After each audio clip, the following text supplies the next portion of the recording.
Magandang araw mga kabady. Welcome to my vlog. Aba, ay flex ko lang itong mangga dito sa amin. Taglipas na pero namumunga pa rin. At pinapakilala ko po ang aking alagang aso na si Popol at Milo.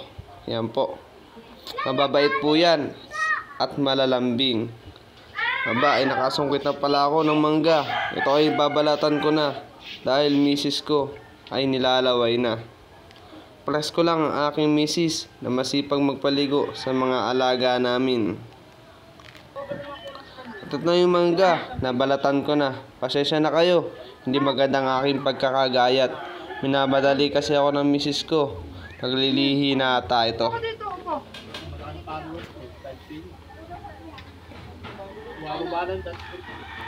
Dahil oras na ng merenda, andito ng aking kapwa vendors na si Fishball. Ayan po ang mga paninda niya. At susunod na video ko, makikita nyo po ang aking produkto. At siya din po akong vendors. Salamat po!